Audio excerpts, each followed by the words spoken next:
حضرت نوح علیہ السلام کی کشتی ہزاروں سال پہلے عرب میں ایک بستی تھی۔ وہاں کے لوگ اللہ کے نافرمان ہو گئے۔ ان لوگوں کی ہدایت کے لیے اللہ تعالیٰ نے حضرت نوح علیہ السلام کو اپنا رسول بنا کر بھیجا۔ وہ اللہ کا حکم نہ ماننے بلکہ بتوں کی پوجا کرتے اور مندر کے پجاریوں کا کہنا مانتے۔ حضرت نوح علیہ السلام نے ان لوگوں کو اللہ تعالیٰ کا پیغام پہنچایا۔ حضرت نوح علیہ السلام نے سمجھایا کہ اے لوگو، بت پرستی چھوڑو اور صرف ایک اللہ کو حکم مانو۔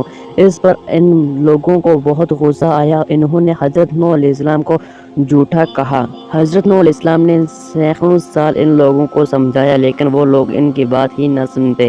حضرت نوح علیہ السلام اللہ کا پیغام پھیلانے کی مسلسل کوشش کرتے رہے۔ بہت سال کی کوشش کے بعد تھوڑے سے لوگ حضرت نوح علیہ السلام کی دعوت پر ایمان لے آئے اور ان کے ساتھ بن گئے۔ یہ دیکھ کر مندر کے پجاری حضرت نوح علیہ السلام کے دشمن بن گئے اور حضرت نوح علیہ السلام کو نقصان پہنچانے لگے۔ انہوں نے حضرت نوح علیہ السلام پر پتھر برساتے اور ان کی جان سے مارنے کی کوشش بھی کی۔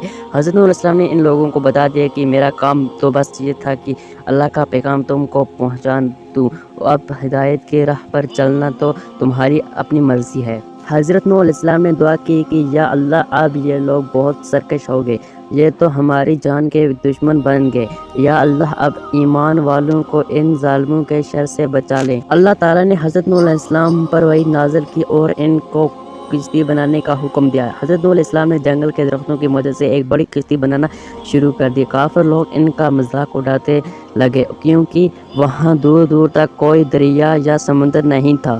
کشتی بن گئی تو بارش شروع ہو گئی۔ اللہ کے حکم سے ایمان والے ساتھی بھی سوار ہو گئے اور ہر جانور کا ایک ایک جوڑا بھی کشتی پر سوار ہو گیا۔ بارش اتنی تیز تھی کہ آسمان کے ساتھ ساتھ زمین سے بھی پانی ابل رہا تھا۔ تیز ہوا چل رہی تھی۔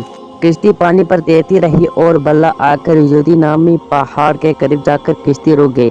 تمام لوگ اور جانور کشتی پر اترے۔ یوں یہ دنیا دوبارہ بسی۔